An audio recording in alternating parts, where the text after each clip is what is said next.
ನಮ್ಮ ಹುಬ್ಬಳ್ಳಿಯಲ್ಲಿ ಒಂದು ದೊಡ್ಡ ಪ್ರಮಾಣದ ಕಾರ್ಯಕ್ರಮ ಕಾಂಗ್ರೆಸ್ ಪಕ್ಷದವರು ಮಾಡ್ತಾ ಇದ್ದಾರೆ.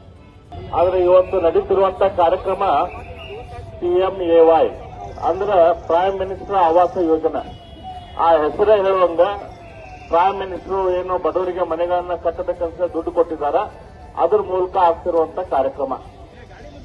2015ರಿಂದ 2025 ತನಕ ನಮ್ಮ ಕೇಂದ್ರ ಸರ್ಕಾರ, ನಮ್ಮ ರಾಜ್ಯ ಸರ್ಕಾರಕ್ಕೆ ಯಾವಾಗ ನರೇಂದ್ರ ಮೋದಿ ಅವರು 2004ರಲ್ಲಿ ಕೇಂದ್ರದ ಪ್ರಧಾನಿಗಳಾದರು, ಅದಾದ ನಂತರ ಅವರು 2015ರಲ್ಲಿ ಪ್ರೈಮ್ ಮಿನಿಸ್ಟರ್ ಆವಾಸ ಯೋಜನೆಗೆ ಒಂದು ಹೊಸ ರೂಪವನ್ನು ಕೊಟ್ಟರು, ಹೊಸ ಚಾಲನೆಯನ್ನು ಕೊಟ್ಟರು.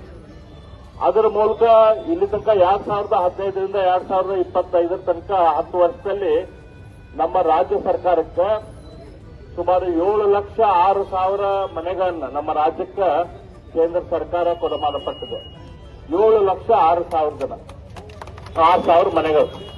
ಇವತ್ತು ಹುಬ್ಬಳ್ಳಿಯಲ್ಲಿ ಕೂಡ 1,008 ಮನೆಗಳು ಏನು ಹುಬ್ಬಳ್ಳಿ ಪೂರ್ವ ಕ್ಷೇತ್ರದಲ್ಲಿ ಇವತ್ತು ಉದ್ಘಾಟನೆ ಆಗ್ತಾ ಇದಾವ.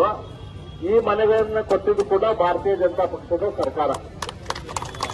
ಇಂದ ಯು ಸೋಮಣ್ಣ ಅವರು ಹೌಸಿಂಗ್ ಮಿನಿಸ್ಟರ್ ಆದಾಗ, ಗೃಹ ಸಚಿವ ಮನೆಗಳಿಗೆ ವಸತಿ ಸಚಿವರಾದಾಗ, ನಮ್ಮ ಬಸವರಾಜ ಬೊಮ್ಮಾಯಿ ಅವರು ಮುಖ್ಯಮಂತ್ರಿಗಳಿದ್ದಾಗ ಹುಬ್ಬಳ್ಳಿ ಪೂರ್ವದ ಶಾಸಕರು ವಿನಂತಿಯನ್ನು ಮಾಡಿಕೊಂಡವರಿಗೆ